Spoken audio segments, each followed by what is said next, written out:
Thank you for joining us on this beautiful Juneteenth holiday. I am personally grateful to celebrate this Emancipation Day, which lifts all of us to a more just future. My name is Liz Chilson. I'm the Executive Director of the Riverside Arts Center. We are a small but mighty nonprofit art center in Riverside, Illinois. RAC's mission is to share the work of artists, to educate and promote an understanding of art, and to provide artists with professional opportunities. For example, free opportunities to exhibit and present their work, like we're doing with Cindy. We depend on donations from people like you to be able to deliver this mission. And I'd like to invite you to become a member or renew your membership or make a donation today on our website. I will share those links in the chat at some point during the conversation today, and I hope you take a moment to show us some love. I want to say I am thrilled today to introduce Cindy Liz. We first met through the Bridge program at the Hyde Park Art Center during the pandemic, and I found both Cindy and her work deeply inspiring. Cindy explores ideas and media fluidly.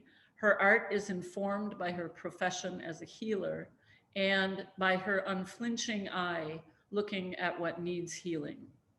During the protests last summer, she began her durational mark-making pieces, channeling anger at the murder of George Floyd into powerful works.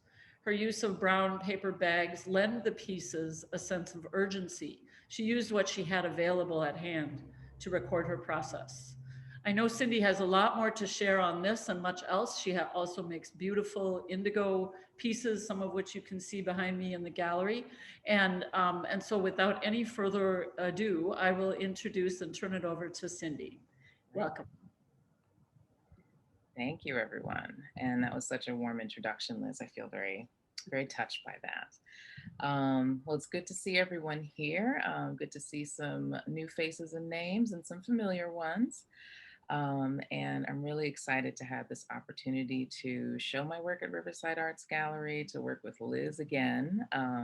We had I liked learning about Liz and her artwork last summer. Liz has an interesting process with her work as well that I enjoy. And I am really grateful for this opportunity to have this artist talk today, particularly on this newly federalized holiday of Juneteenth. So it feels very special to be able to do this. I will go ahead and start the presentation soon. But as Liz said earlier, my artwork is informed by my profession as a healer. I am a clinical social worker in Chicago. And I, do a lot of visual art and more professionally as the years go by.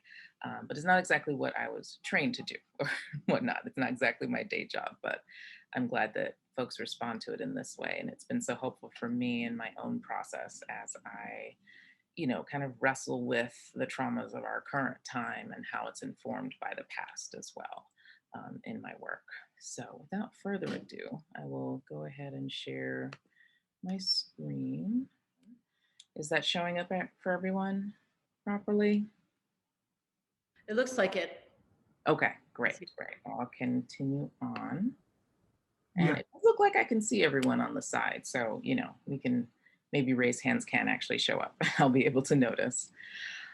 So the name of the exhibition is ONÈ RESPÈ, which are the Creole words for honor and respect or dignity.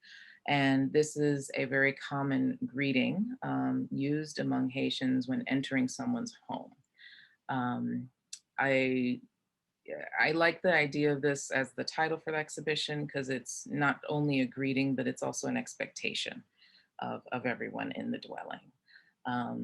And I think the focus of the work in this exhibition had a lot to do with confronting the violence that is experienced by Black people in this country at the hands of, people who are supposed to keep them safe, supposed to keep everyone safe. And this exhibition explores the dangers that we are in, explores some of the spiritual aspects of that. Every exhibition I've ever done has included an altar inside of it, and I'll show you the altar that I created for this exhibition. And so, and this is an image in the background of a part of the altar that I included. Um, the symbol on top of the cowrie shells is a mix of two Haitian spiritual symbols. Um, and one of them is of Erzuli, who is the kind of spirit or goddess of love and protection. And the other one, Aizan Vilekete, is the kind of keeper of the knowledge and keeper of tradition. In a way. So this symbol is a combination of both of them. I don't do ironwork, so this is a piece that I purchased somewhere. So I don't want to oversell my skills.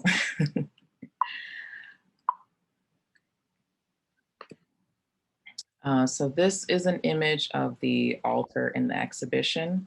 I do have some pieces that are very directly related to Breonna Taylor and George Floyd. So I included their images on the altar. With some crystals, some candles, also some mahogany prayer statues that I got from Mali in West Africa. I wanted to keep this altar relatively simple, just so, you know, the focus can be on, you know, the people that the artist concentrated on. And I kind of wanted to keep the space humble and where one could really just kind of focus on the tragedy and the transcendence as well. So this first piece here is titled "The Wall That Got More Justice Than Breonna Taylor." And I based this image off of one of the crime scene photos from the incident, from her murder. And I named it this because the only officer that was indicted with any kind of crime was the officer who, I think the charge was endangering the neighboring apartment because bullets went through the walls into the neighboring apartment. There were no indictments for any charges related to her death. So I just am really struck by how a wall was able to get more justice, like how often property is prioritized over people in our justice system. And then I also include some close-up detail pictures of the work because I get very much in the minutia of some of my pieces. So since we can't see it in person, I thought it'd be nice to add some close-ups in the presentation.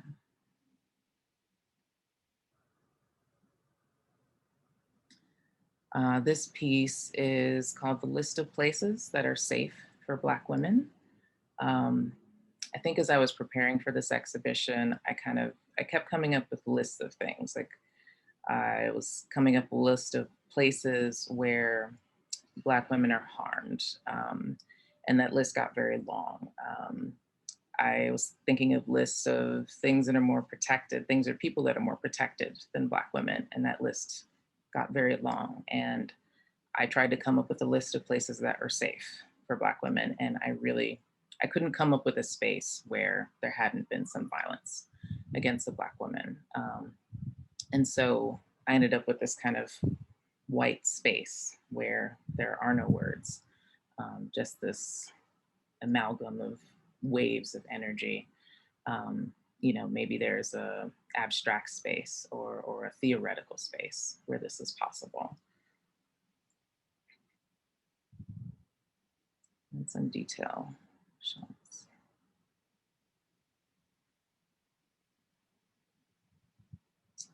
This piece is called "Protection Spells." And in some of the work in the exhibition, I kind of wanted to restore some of the dignities, restore some of the respect to people who have been victimized in this way. And I kind of found myself kind of wrapping things sometimes in my work. And so I kind of created this little like clay baby and wanted to make sure it was like covered and protected. And so there's some indigo dye on there. This is actually a mud cloth fabric, which is commonly used in West Africa. This is the more flushed out Erzuli symbol that I discussed earlier, goddess of love and protection.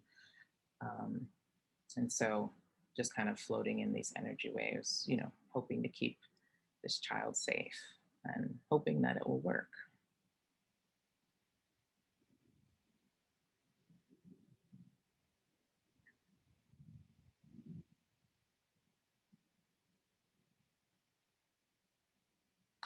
Uh, this is the first of two pieces that are about the story of Anjanette Young. She is someone whose home was broken into in Chicago. She is a Black female social worker like myself. And in the incident, what happened was is that the police had the wrong address, I believe, and were searching for someone that they had a warrant for. They broke into her home. It was the wrong home. And she had just started changing after work. So she was naked as they broke in. They did not let her get dressed. They handcuffed her before they covered her, and they did not cover her until, you know, there were dozens of officers already in her home, and she had been standing there handcuffed naked for a very long time. In this image, I pulled some stills from the body cam footage from that incident and photo transferred it onto this canvas. And, you know, I think the reason why I'm using these kind of lines and energy wave, I keep calling them energy waves recently. So I think that's what they are symbolizing to me at this point in time. Because incidents like that, like they won't just stay in that moment. Like they will have their reverberations, you know, throughout the people's lives who were involved in that incident. They'll have a reverberation in the lives of the people who are involved with those who were involved in the incident. You know, like it keeps rippling outside of that actual moment. And there's such negative ripples, like there's such negative effects, and it expands so much further beyond than the people who were actually in the room at the time. But in this image, I kind of was thinking a lot about the fact that she said, "You've got the wrong house" to them. As many times as she did during that incident. It was over 43 times that she said that to them, that they had the wrong house, and they would not listen to her. So I imagine that, you know, the size of her in proportion to this Chicago police jacket may have felt like, you know, the proportion of things at the time, even though she's trying to tell them over and over again the truth, and they would not listen.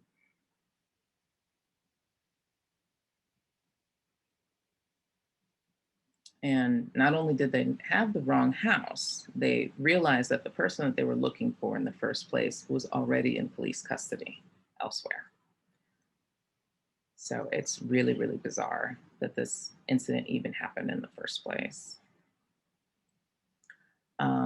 This piece is called Apologies to Anjanette Young. I think this feels like a response to the humiliation that she was subjected to.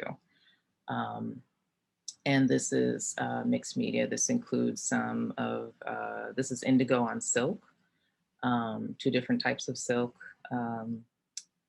with some writing in the background. The writing on the background is, "You've got the wrong house," over and over again. And I wanted to cover her. Like, it just was so degrading.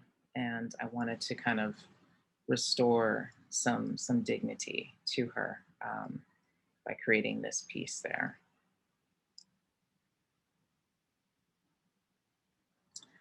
This piece is called Agine.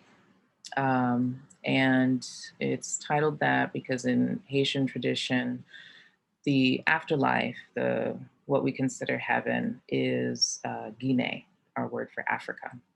And so when someone passes away, we say they've gone, you know, à Guinée, they go back to the motherland after they pass. So I included this in the exhibition because, you know, I also have a lot of work about death and that transition and passing on as well. These are some detail shots. Feel free to jump in with questions if anyone has any. This piece is called Racine Sacrée, Sacred Root. in Creole. This is mixed media, textile, with a clear sequence throughout the entire space of the fabric, which is modeled after Haitian sequin flags that are made. Um, and they can be found quite often. So I wanted to kind of use a version of this where you could still see the indigo pattern underneath, but there's this texture on top with the sequins. This is a close-up of one portion of it. And it's mounted on wood. This is one of the mark making pieces that Liz discussed in the introduction. I created a series of 10 of them last year after George Floyd's murder. I was stunned and horrified and could not understand how something like that could happen. And within the isolation of the pandemic, you know, art stores were just not considered essential services at the time.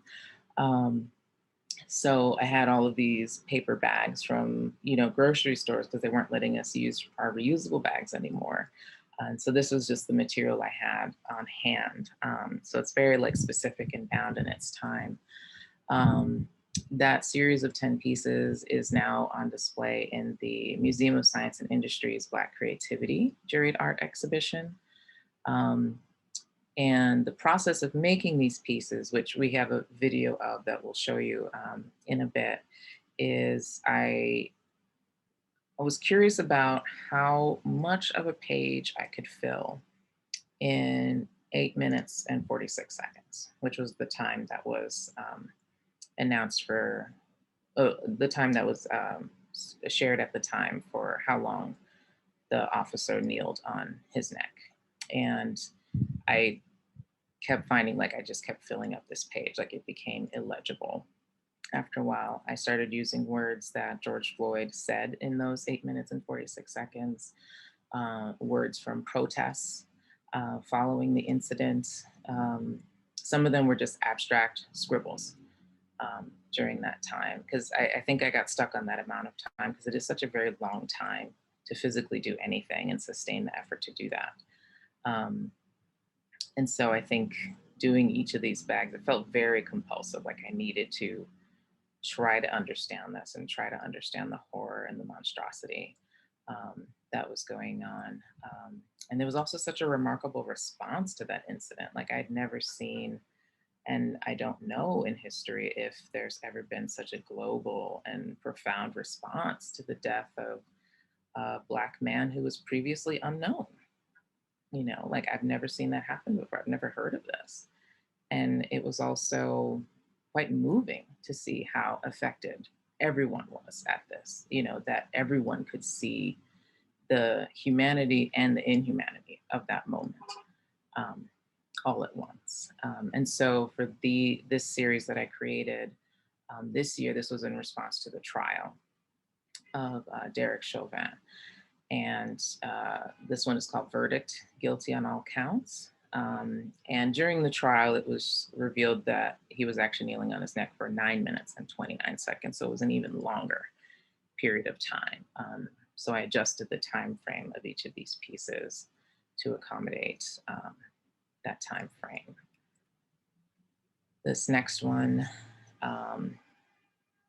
the trial was the first time I saw the full footage of the incident. I had seen so many videos of people being killed by police that I really couldn't like take in any more of that personally. As a therapist, I do a lot of trauma-informed work. So there's a lot of just trauma that I'm dealing with on a regular basis. And I had reached my personal limit with seeing that kind of violence. I mean, staying informed, of course, but, you know, I felt that I didn't need to see the video to understand what happened.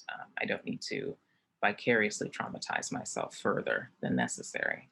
But during the trial, I did see the full footage in the opening arguments and was able to hear for the first time some of the bystander comments that were made during that 9 minutes and 29 seconds. And so this one was a phrase I heard bystander saying to one of the officers, "You're going to let him kill that man in front of you." And then this one says, "He's human, bro." Like there was so much pleading with the officer. I felt like there were so many opportunities to change course in that very long period of time. And the decision to change course just did not happen. This piece in the exhibition is called Divine Feminine. This is again the Erzulie symbol surrounded with the cowrie shells. And I think there's something about like feminine energy that I find very safe and protective and caring. Maybe it's like a mothering type of energy that I find in it. So I think some of these pieces are in here just to, apply more protection to the space, to, respect the spiritual transcendence of what has happened to these people. And I think another aspect of the murder of George Floyd that really stood out to me was when he called for his mother, who had already passed away. I felt like in calling on her, like he called on every ancestral mother in that moment, like the way that the world responded to this incident. Like it felt like there was more than just human beings on earth responding to it and reacting and doing something about it. It felt like there was a non-material response happening in those incidents last year. Just some detail.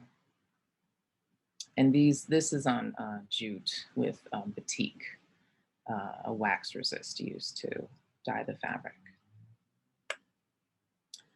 This piece is called New Life. This is the Haitian spiritual symbol, or veve, for Gede. And he is over the crossroads between life and death. And so,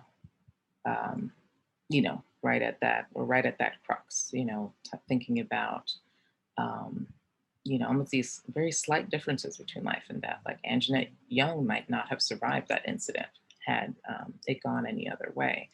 Breonna Taylor could have survived that incident had it gone another way.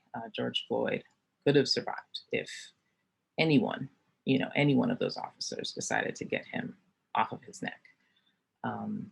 It's just there's these microscopic moments that make a difference between what side of that crossroad you're on and when you make that transition.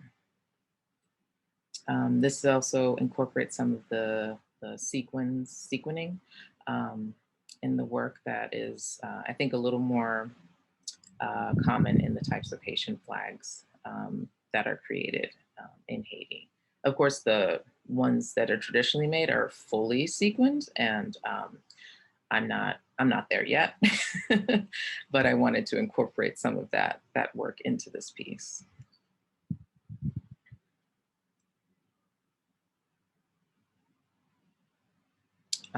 This is the largest piece in the exhibition, called Treatments, and it is indigo on cotton. I use a lot of different shibori techniques on here, some invented, some more traditional.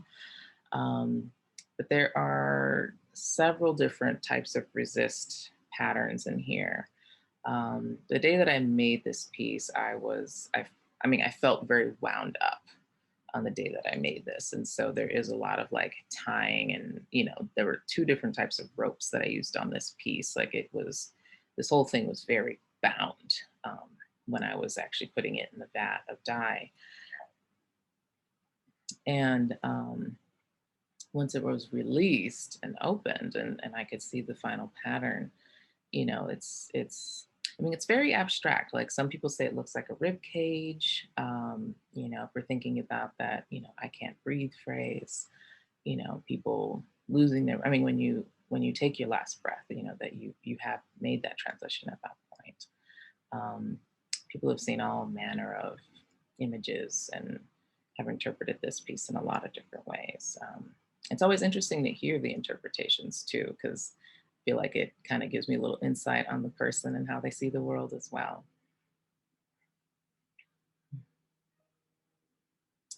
This piece is called Ascension. You know, I kind of feel like transcending, ascending um, into the next world and the next realm.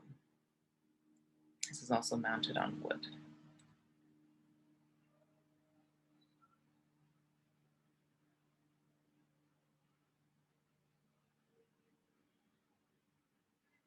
And this piece is a mixed media piece called Inter Unter, and in French and Creole, I guess in English too, to inter someone or an enterrement is when you actually bury someone and then put them in the ground for the funeral. And terre by itself is often used for like land or ground. And so it's kind of a, you know, kind of putting in the earth and unearthing that the title suggests.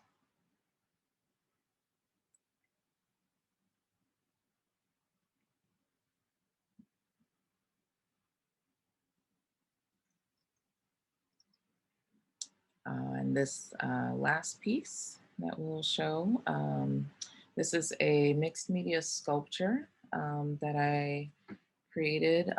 This was actually in the Black Creativity Art Exhibition last year and placed second, which I'm very proud of. And this symbol on the doll is of Papa Legba. And this is usually the first divinity that is called on in any Vodou ceremonies, because this is the divinity that opens the spiritual world to our world. You know, that he is the one who opens the gates, so that the spiritual ceremonies can commence, and you know, we can interact with the divine. I had her in like this kneeling and humble position, hands open, traditional kind of Haitian headdress and hat. You know, so that, and she's also facing the front door of the exhibition as well. To kind of welcome the guests and everything. And, you know, I keep her in the middle of the room because I want there to be kind of this interaction between this material and non-material realm that we, you know, kind of dance around sometimes. Sometimes we're comfortable talking about it, sometimes we're not. You know, I want it all to be felt in the space. And red and blue are kind of the colors of the Haitian flag. So that's why there's like red on her. It's not a color I use often in my work. And this is the back of the doll. I have the red marks on her back. They have multiple meanings to me. One is the design of it with the kind of star on top is very common in different Haitian symbols, different Haitian bébés. And I also think a lot about Toni Morrison's book, Beloved. The main character in the book often talks about this blooming cherry tree on her back. And this tree are the scars of her being beaten by a slave master. And sometimes sometimes those scars would bleed, you know, which is why she called it the cherry tree. There'd be these like red cherries on the back, or they look like cherries on the back. So it kind of reminds me of that as well. Okay, and that's the end of my slideshow. The closing reception for the exhibition will be next Saturday, and it is in person. And I have my Instagram handle there, the gallery hours. And as Liz said earlier, there is the donations are certainly welcome at Riverside Arts Center. Any sales of the work, a portion of them also go to Riverside Arts Center. So there are lots of ways to support their really wonderful work. So thank you, everyone. And Liz, do we want to go ahead and show the video, or do we want to maybe just chat for a little bit? Excuse me, would you like to have a little conversation maybe and Sure. and also show the video? I don't know if anyone has. Thank you very much, Cindy. That was a really nice tour. around the exhibition, and I'm here in the exhibition space, and I was like, oh, it's nice. It was nice to do that. Um, and at this point, we would welcome any questions, and if you feel free to or turn on your video, or just ask a question, or put it in the chat. Or if they're just comments, you know. Yeah, or yeah, just comment anything. And I think one of sort of while people are framing a question, maybe I have one which is, or just more of a comment really, and that is, I'm really struck by the importance of process in your work. That that was, when I was first seeing your work, the mark making exercise, the mark making activity, where it's this sort of processing of an experience, and sort of the discipline that it takes to do that, um, is really moving, and it's almost more about the action than it is about the result. It's more about like the doing of it, and the meditation while you're doing it.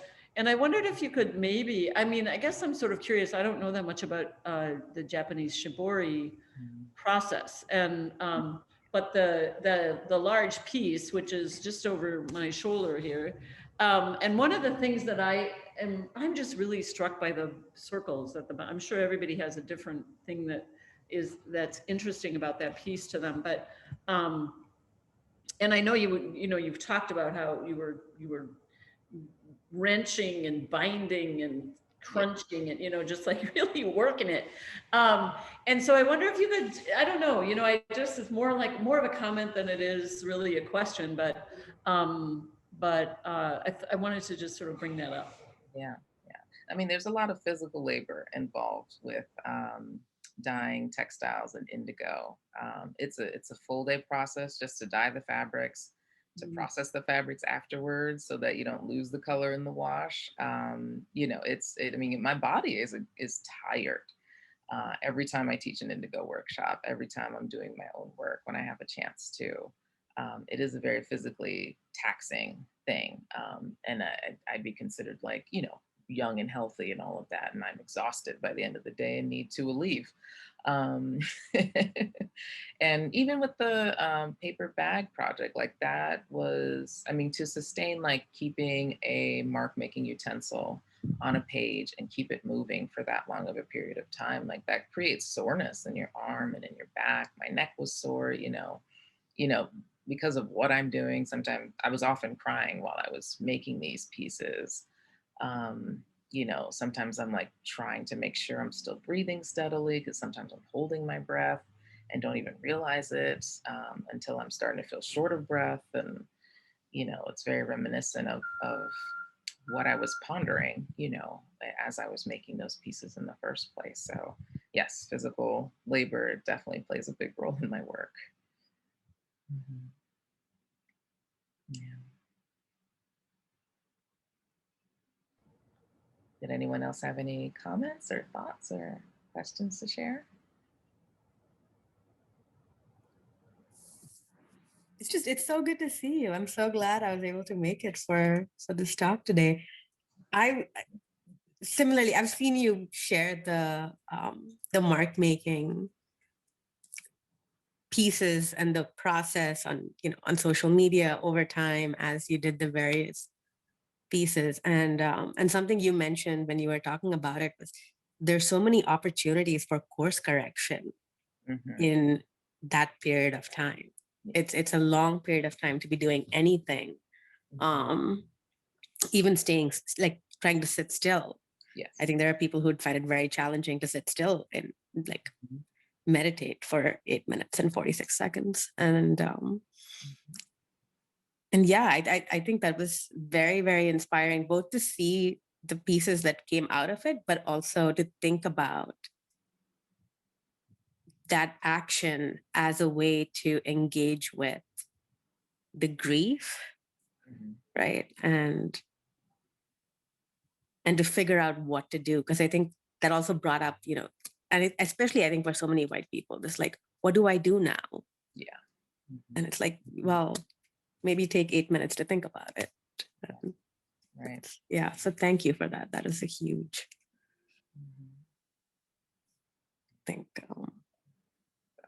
yeah. So many opportunities for course correction. Yeah. And, you know, I used to work in residential treatment when I first started my social work career.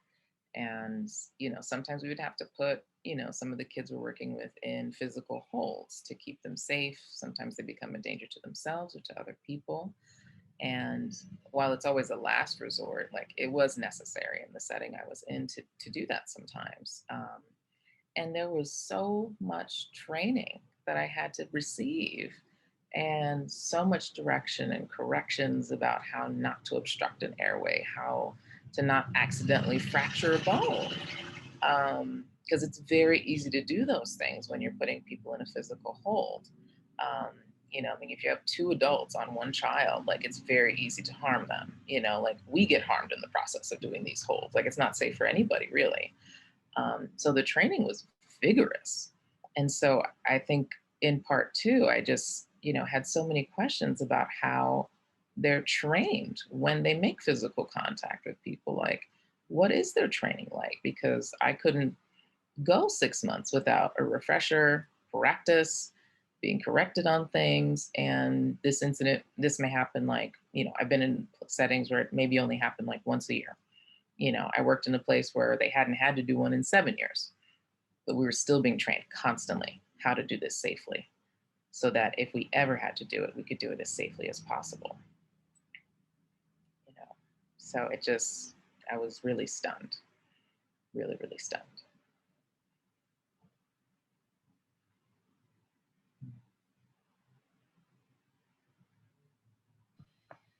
Hey, Cindy. Hey, Jeanette. I'm just, every time I see a new piece of art that you make, I'm like, feel like I'm both like heartbroken and it's beautiful. And I'm wondering, like the newer, at least it's newer to me. I don't know if it's newer to you. The pieces that you did on canvas, Mm-hmm. that seems different than like the, you know, the whole indigo, and then the paper bag.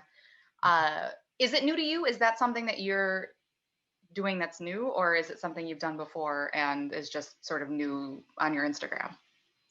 It is new to my Instagram, but not new to me. I have been doing lines like that, like contour lines and whatnot, since I was in high school, actually. Like when I thought about it, I was like, oh, I'm going back to like something I used to do quite a lot.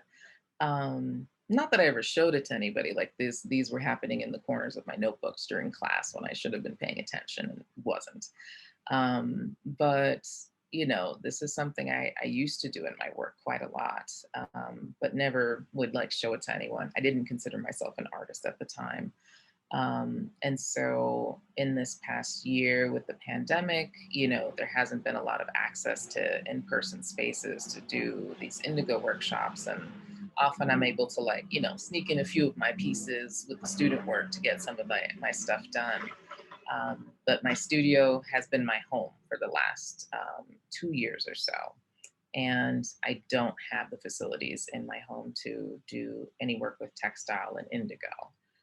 So I've had to branch out to other means and other forms of media to do the work I still want to do, still process what I still need to process, and just use a very different medium instead. So when I first got these canvases, they scared me a little bit, but I was like, I know, I'll burn holes in it. And that was fun. And really, if you think about it, canvas is a type of textile. You know, it's textile that I'm painting and that has been put on a wooden frame. You know, so it, in a way, it is still textile work from my perspective.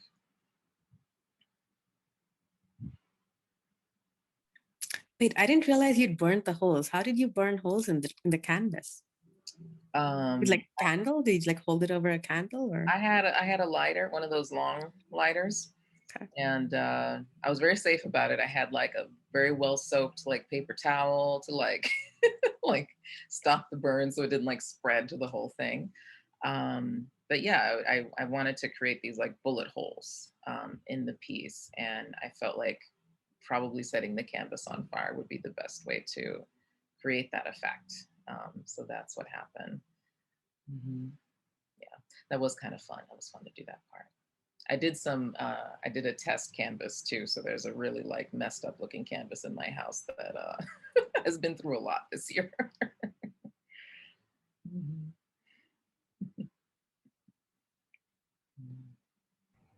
There's a really meditative quality, I think, also to that line, the line drawings and the energy, the feeling of energy that they create, I think is really, I mean, and I love the way that they shine, that you use this kind of reflective Yeah, yeah, mark. yeah. I really enjoy using metallics in my work, like even as I'm stamping on the indigo fabrics, my work on the canvas, like I'm always incorporating some metallic coloring in there. So I had a lot of fun kind of using that shimmering effect. And, like I kind of wanted my pieces to be dynamic, because when you're working with textile, like it can be folded, it could be draped, it could be sewn. There's so much you can do with it. Like it moves.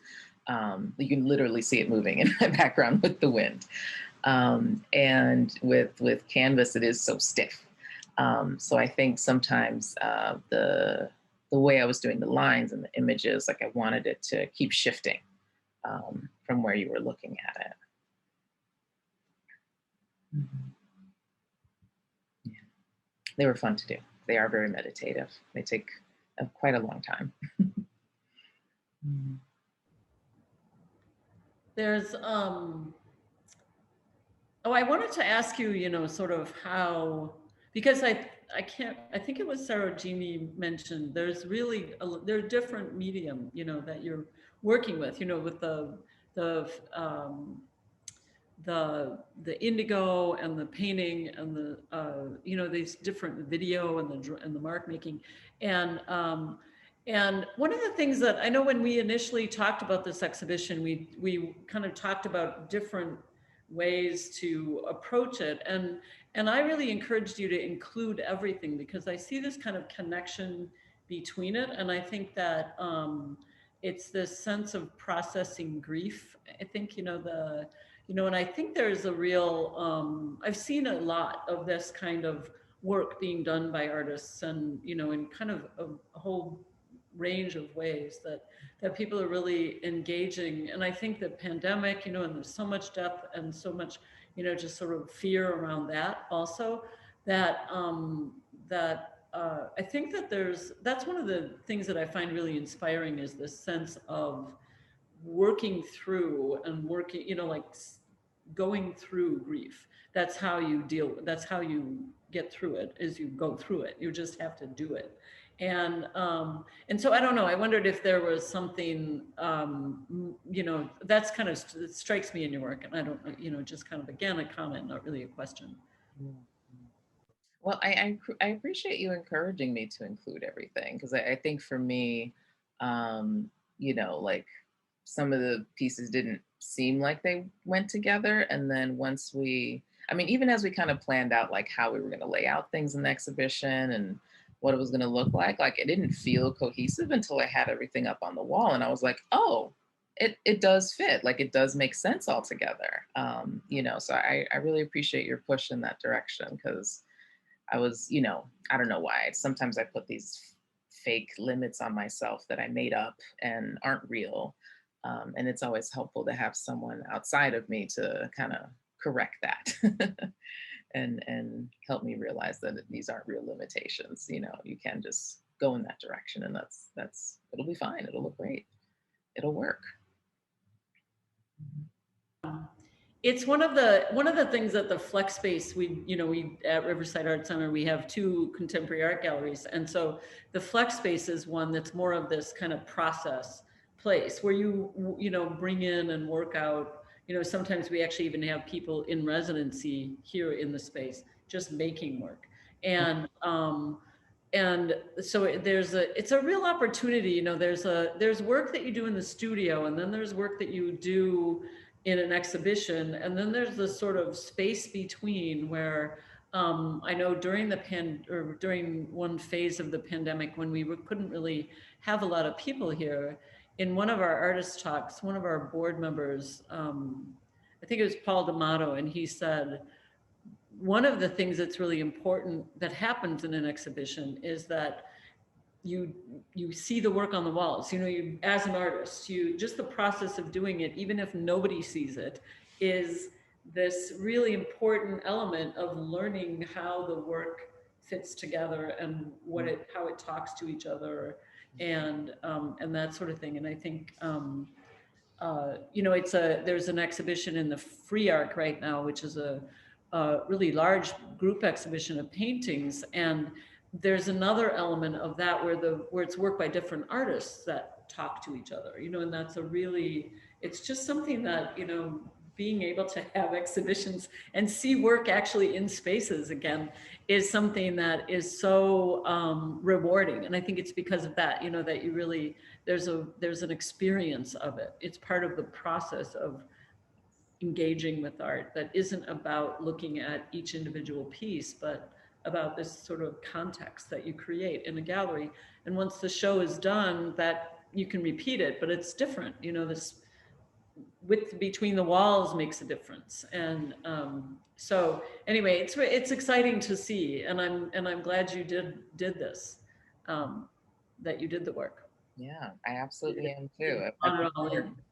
I've never shown so many different kinds or types of my work in one space before. So it was a really, really wonderful opportunity. I really, really appreciate it. It's such a special space too, you know, Riverside. I think I only visited Riverside Art Center for the first time a few weeks ago to do the installation. And it's just really, I'm so glad I know that space now and have access to it and can come back and see other exhibitions here too. And teach the Indigo workshop this summer. That's right. Yes. And so I'll make a little mention of that. I'm actually going to put those, I promised that I would put those links in the chat for you if you are able or interested in making a contribution to support our work. So I'll put those in the chat. And then also we're scheduling with Cindy an Indigo workshop that we will do here in the garden, which is in our sort of our backyard of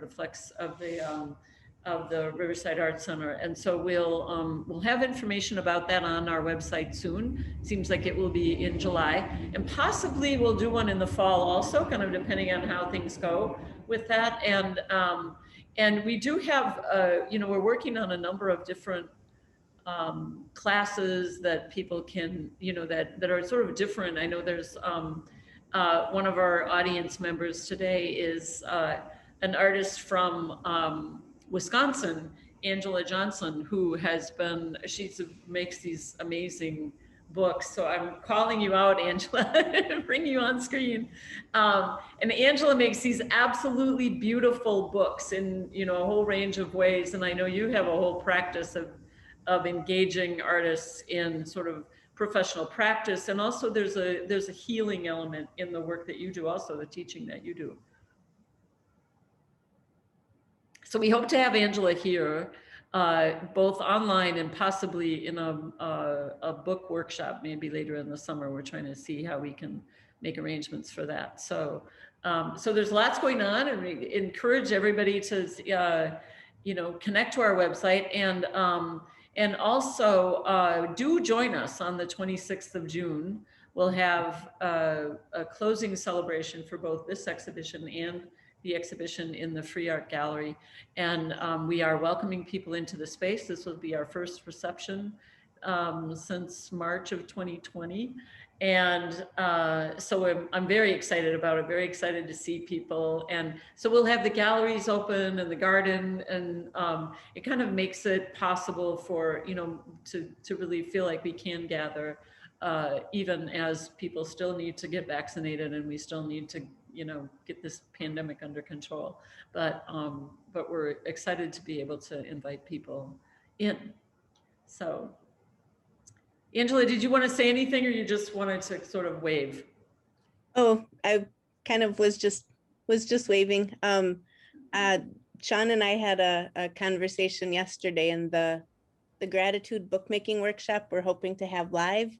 And then we had also talked about the possibility of a cyanotype workshop, which might Oh, cool. complement very nicely, Sean thought, a few weeks after Cindy's workshop. So Oh, that'd folks be great. already working in textile and cyanotypes are different, but thought that that might be a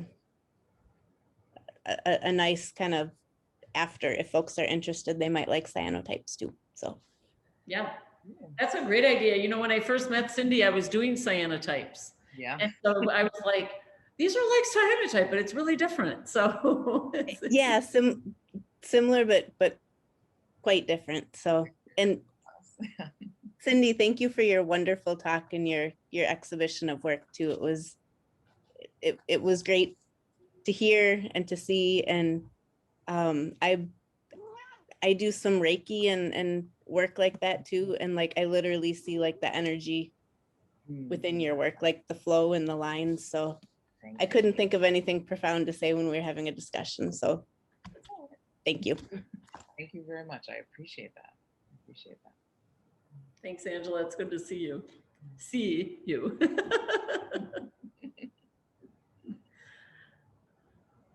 Well, we are at 3 o'clock, so I guess I think that's a good note to leave on. There's lots more to do and see and engage with. And so we'll look forward to another opportunity, and do come. The exhibition is here for another week, and then we'll have the party and the reception next weekend. And it's 2 to 5 here at Riverside Arts Center in Riverside, Illinois. And I think Jay unvoiced or unmuted himself. Did you? Oh, Jay, you want to say something? Oh, great. I want to thank you, Cindy. I think I had more of an emotional response to your art than I did watching and reading about those atrocities previously. So I thank you for that. No, wow. That means a lot to me. Thank you. Thank you. Thank you, Jay. It's nice to see you here. Sure.